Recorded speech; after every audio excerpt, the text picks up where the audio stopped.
Ụlọọrụ National Agency for Food, Drug Administration and Control NAFDAC na-ehichapụ bekee achịkọbago ọgbakọ nkụzi otu ụbọchị maka ndị nta akụkọ na-atụtụkọ akụkọ banyere ahụike iji wee kụziere ha ọghọm dị na ibugharị ọgwụ dịka afịa mbugharị nakwazi iji akụrụngwa Carbide wee mee ka mkpụrụ osisi chaa acha. Ya bụ mmemme were ọnọdụ n'Ọka ma bụrụkwa nke dọtara ndị nta akụkọ n'okwu banyere ahụike si steeti ise nwere n'ala Igbo tinyekwara Delta steeti, nke ebumnobi ya bụ ịkụziri ha ihe niile dị mkpa ha ga-ama banyere ọnọdụ dị otu a ka ha nwee ike iburu nkụzi a bakwuru ndị mmadụ n'obodo dị iche iche, ịgwa ndị mmadụ ka akwụsị ibugharị ọgwụ ebugharị ya na iji Carbide wee chaa mkpụrụ osisi n'ihi na ọ na-ebute ọghọm ahụike dị iche iche. Gịrị akụkọ maka ya bụ nkụzi n'ozuzu oke.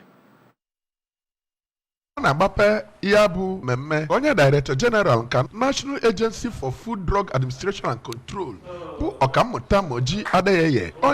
onye Director Chemical Evaluation and Research na ụlọọrụ ahụ bụ Dọkịta Leonard Ogbokporiola nọchiri anya ya, toziri onye isi ha n'oge gara aga bụ Ọkammụta Dora Akụnyele nagọrọ mmụọ maka mbọ ọ gbara iwugharị ya bụ ụlọọrụ ma mee ka amata na NAFDAC na-agbasi mbọ ike na-anụ ọgwụ nyegara ndị ahụ na-ebugharị ọgwụ aghara n'ahịa dị iche iche, tinyekwara ndị ahụ ji akọrọngwa akpọrọ calcium Carbide wee na-eme ka mkpụrụ osisi ndị ekwesịghị ka ọcha bụrụkwa ndị chara n'ike. Ọkammụta Adeyeye rịọziri ndị Naijiria ka ha kwụsị igoro milk, tea na cornflakes ndị ahụ a na-ama ama n'ahịa maka na ọ dịghị mma ma ọlị. Dịka o si mee ka mata, ọgwụ abụghị nke mmadụ ga-aga n'ọma ahịa zụta maka na ọ nwere ike ịzụta ọnwụ ya. N'ozi ekele ya ka onye jigodo ọkwa dịka Director nke ngalaba South East n'ụlọọrụ ahụ bụ Maazị Collins Ogedemgbe, onye kọwapụtara ọrụ NAFDAC mere ka amata na ọ bụ ha na-afụkọta maka etu esi emepụta, na-ekesa ma na-elekwa ọgwụ, ihe a na-anwụ anwụ, ihe a na-ete n'ahụ nakwa ihe ndị ọzọ gasị, na-emekwa ka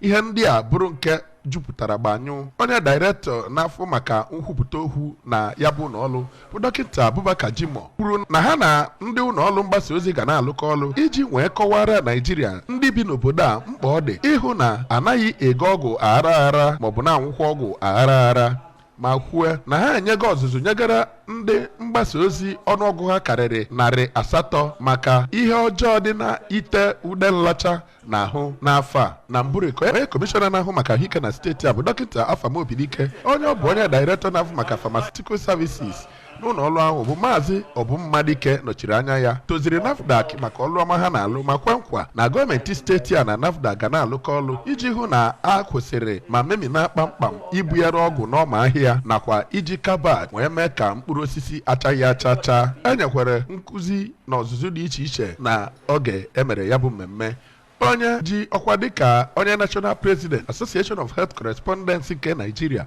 bụ Maazị Hassan Zagi, onye isi oche otu ndị nta akụkọ ngalaba nke Anambra bụ Dọkịta Emeka Odogwu, onye nọchitere anya otu National Drug Law Enforcement Agency, National Youth Service Corps nakwa imilikiti ndị ọzọ eji okwu ha agba izu bụ ndị nọ oge emere ya bụ mmemme. Site n'Ọka, aha m bụ Chibuzo Okoye maka akụkọ ụwa ABS.